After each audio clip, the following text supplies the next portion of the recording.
লাগবে না রাস্তাঘাটে চলা যায় না এর খুদা আরে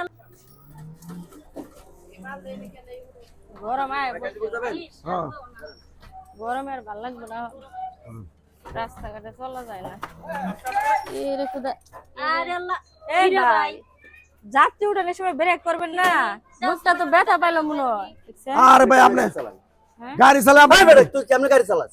আপনি দেখে উঠবেন না ভাই আমি দেখে উঠবো না মানে আমি উঠে বসবো তারপরে তুমি গাড়ি টান দিবি। আমি তো মনে করছি উঠে আপনি বসেন হ্যাঁ আমি চোখকে কপালে কয়ের দিয়ে রাখো মাছের পিছনে। ব্যথা ট্যাথা পাইছেন না ভাই ব্যথা পাইছি না? এই ভাই যেভাবে পড়ছে ব্যথা মানে এর উপরে যদি আর গাড়ি যায় তার তো মরে গেছে তো কাবে আমি তো মনে করছি যে উনি বসে আমি হেঁটে টান মারছি কি আর বয়স আপনার লগে বইতাছেন না চোখে দেখবেন না এটা যাচ্ছে মানুষ এভাবে গাড়ি চালায়, এভাবে গাড়ি চালায়। আমার জায়গায় যদি একটা মহিলা মানুষ থাকতো, কোনো প্রেগনেন্ট মহিলা থাকতো, তখন কি করতে তুই? আপনার উচিত ছিল উনি উঠে বসার পরে গাড়িটা টান দেওয়া।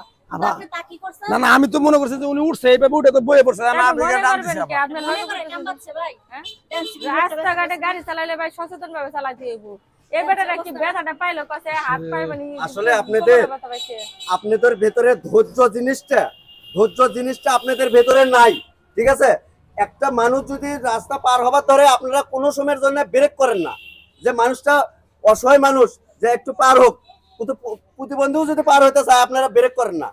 আপনাদের ভেতরে ধৈর্য বলতে জিনিস কোনো কিছু নাই। আপনারা আমার জায়গায় যদি একটা প্রেগনেন্ট মহিলা থাকতো তখন কি করতেন আপনি?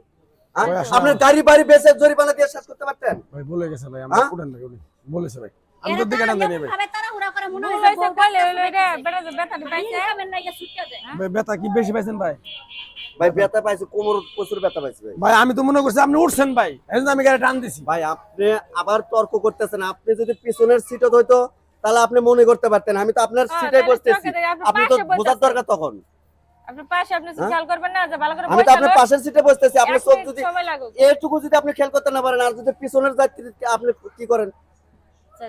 থাকে ভাই বলে গেছে ভাই উঠুন ভাই সময় সাথে ভাই আমি প্রচুর ব্যথা পাইছি, আর যাবো না। আপনি যান, বুঝছেন যান আপনি যান, আমি আর যাবো না। 1 মিনিট সময় লস হলে আপনি আর সকালবেলা আপনি পোশাক করছে, আজকে আর যাবো না। যান শুনেন, এই যে আমরা অনেক সময় মহিলারা উঠি পুরো সময় কি করেন আপনারা, মানে বসার আগে টান মারেন, মানে বসতেও পারি না, বসার আগে গাড়িটা টান মারেন, পরে মানে একজন মানুষটা ওই মানুষের উপরে পড়তে হয়, নাহলে মনে করেন যে নিজের নিয়ন্ত্রণ হারায় যায়। আপনারা অটোলারা এরকম করেন কি লিগে?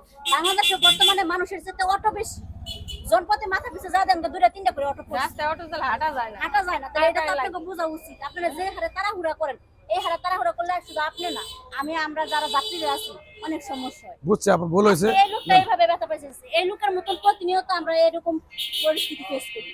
ওঠেন আপু ওঠেন যে তোমরা ব্যথা পাইছে গেল গা ওঠেন আপনারা ওঠেন আমি দেখি জায়গা আপু ভুল হয়েছে কাজকর্ম করেন আজকের পর থেকে আমি গাড়ি ঘোড়া চালাইলে অনেক সতর্ক দেখে তারপর গাড়ি টান দেবো আবার সরেন এটা শুধু আপনি না, আপনার এলাকার মানে যারা যারা অটো চালায় সবার এটা সচেতন হওয়া উচিত। সরুন আপা আপনি উঠার পরে হইছে গাড়ি ছাড়বেন, ওটা জিজ্ঞেস করবেন, তারপর সরুন তাড়াহুড়া লাগায় দেন। আপনি যখন অটো দিয়ে যায় ও শান্তি পাই।